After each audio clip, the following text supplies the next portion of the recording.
Afternoon all, this is my tweet poll admin page. I want to show you how the polls are going. They're closing soon. They were like set for 7 days.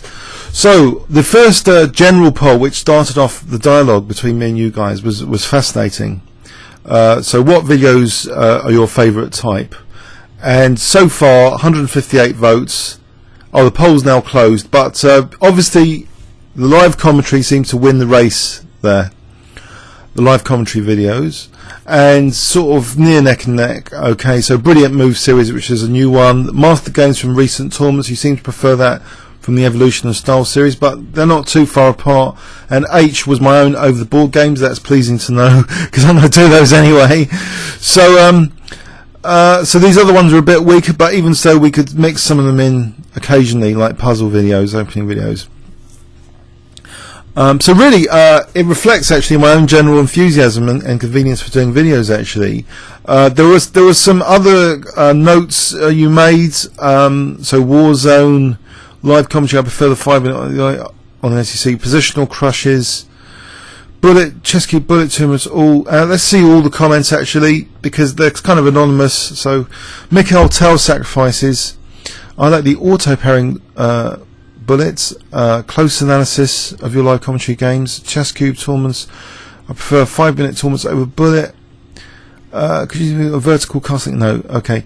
Kayla videos, yep, those are nice as well. KC beating GMs, that can happen occasionally. Dual commentary, yeah, maybe I need some dual commentary people to invite to help me with dual commentary. Dog commentary, yes, maybe I can just ask Kaylee instead for dual commentary. Okay, the recent mix of bullet and chess cube been entertaining. Okay, 5 minutes favourite interview with David Howard. That's going to be yeah, okay, so sometimes I like those player interviews just from the iPhone. Okay, so thank you for all your comments on that general poll. So it became clear to me that the live commentary is quite a hit. Now let's go back. I asked specifically then to go into a real dialogue. What are the favourite 5-minute live commentary in particular? So we see the results of this, and the poll closes in a day, 19 hours. So 277 votes. So some of you getting used to voting in these polls. Seems to be more votes on this second poll.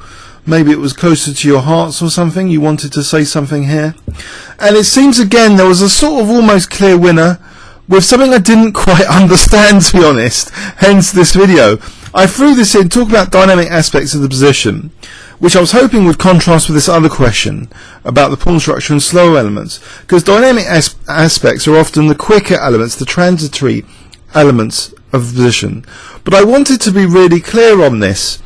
And it seems also to me, my interpretation of these results so far is that you do like dynamic Kasparov type Tau-like games more than slow positional grinds, because we see here gambits being played. That increases dynamism, pressure, king safety issues.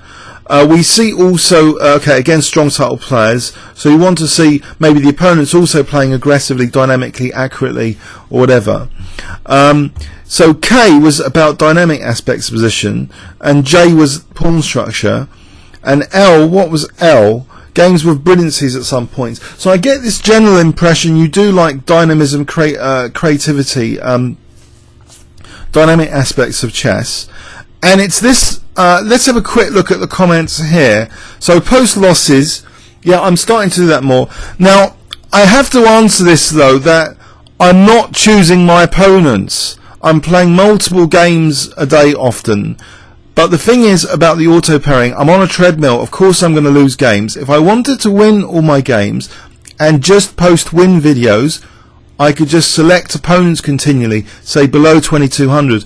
I'm putting myself on the line, not just on the auto pairing system, but by the sheer act of playing multiple games on a particular day. Exhaustion can creep in, etc. So I am putting myself on the line. I will try and post more of my losses. Sometimes they are embarrassing. Sometimes they're bad for my ego because of these terrible mistakes. Sometimes they're not my best efforts. But you have a point about reality being reflected. If I'm reflecting reality, which goes more than just say to this, annotated game someone annotate, but it doesn't really reflect their thoughts. The whole point of live commentary is that it's more close to reality. You can see the warts and all of the thinking, the mistakes, the blunders in the thinking. And it's the blunders which make us human anyway. You know, if we wanted to see perfect games of chess, we could all just watch engine versus engine games all day. Which, okay, sometimes they're becoming interesting, but, you know, in the past they were boring, weren't they? So, anyway, let's look at the comments here. So there was a lot of comments on this. So post losses, show losses. Okay, was it all going to be about showing losses? No. Including the commentary, things that a lesser player might try. Games against hot chicks. Okay, yeah. Please arrange me some hot chicks and I'll gladly play them, okay? More positional crushes, positional sacrifices, attacking pawn levers. You mean the fawn pawns? T-H-O-R-N. Fawn. Yeah, which Jessica Fisher Queen's done a series on fawn pawns. You mean those, yeah? Surprising moves, risky games. I would appreciate especially comments on pawn breaks. When is the right time to break? Well, the right time to break is when your pieces are ready, when you have to be ready, when the opponent's not going to hijack everything, when you're about to do a pawn break. But yeah, I'll expand on that. So aesthetically pleasing games, yeah, I love aesthetically pleasing games. You know, looking at Capablanca games is like looking at the Mozart of chess. We're going to look at all these structural wins he had. You know, just from pawn structure, isolated queens, pawn majorities, aesthetically pleasing. We're getting that with Capablanca as well. Warzone, 10-minute games, showing opponent errors, all we do is good. We'd like to see different openings, yes. I need to learn a bit of theory of those, otherwise I'll just get lost positions though, that's the thing. I need to know where the compensation lies in these gambits. Maybe you guys can teach me about gambits more, I don't know, I need to do some research videos on gambits.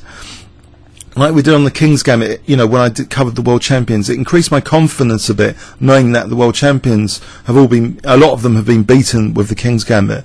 So World Games but explained, opening theory, identifying imbalances during the game or post-mortem.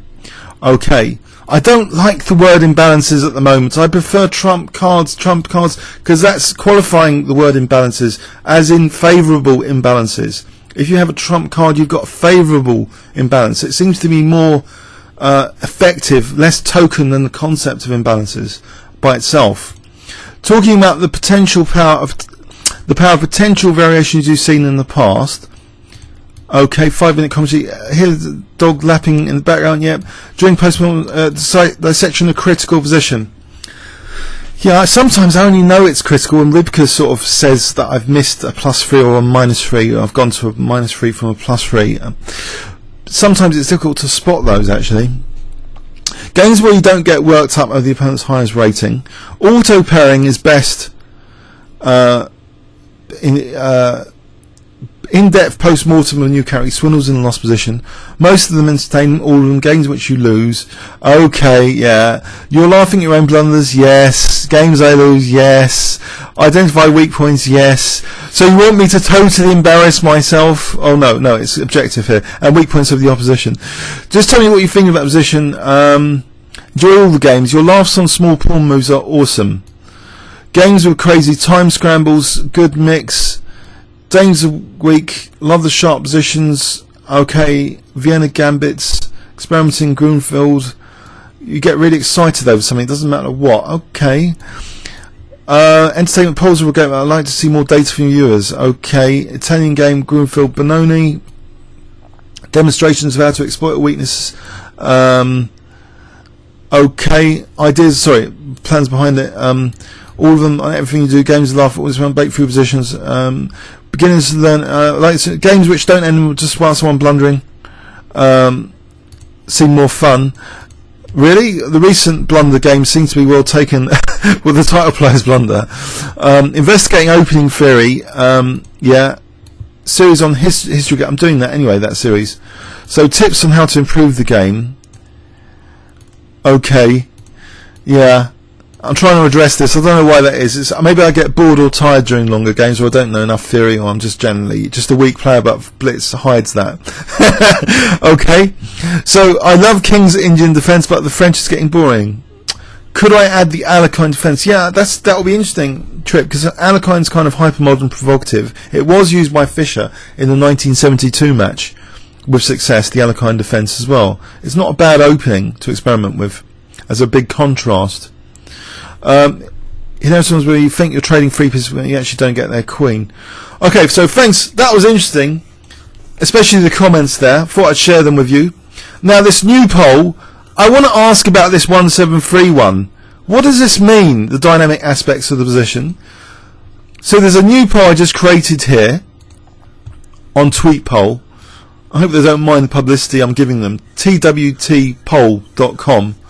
Okay, so what do you mean exactly by the dynamic aspects of the position? So this is twtpoll.com FZHFMB. I'll put the link in the description. So please vote on this. Again, multiple answers are allowed. Do you mean how brilliant sacrificial moves expose king safety? Do you mean how structure is often compensated by dynamic pressure? For example, if I go for positions with isolated queen's pawns, I could explain the dynamic compensation. Do you mean tactical short-term vulnerabilities highlighted? Or how playing dynamically wins games, or tactical variations explained, or how king safety is a major issue? Or do you mean really distinguish all the time between exploitable and unexploitable weaknesses? Or how loose pieces are to be exploited? Do you like me to munch, or see how munching can occur? Or are we talking really, king safety in terms of dynamism?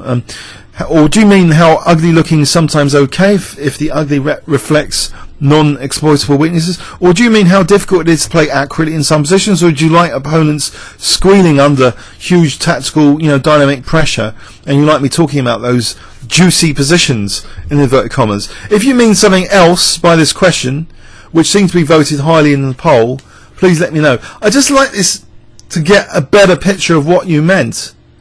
Is everyone leaning towards Kasparov and Tal here at the expense of Karpov and the classical school of chess? Are we leaning towards the dynamic school of chess here? If so, how exactly? How is it to do with king safety and brilliant combinations? I don't know exactly. I don't know exactly. I'd like to see a better picture of this. So please vote in this new poll, and please leave any comments or questions on YouTube. And yeah, sorry about the harp on about thumbs up and down. I think the comments and questions are much more valuable than any thumbs up or down, because I don't really, because they can help do better videos in the future. Really, your comments and questions. Thanks very much.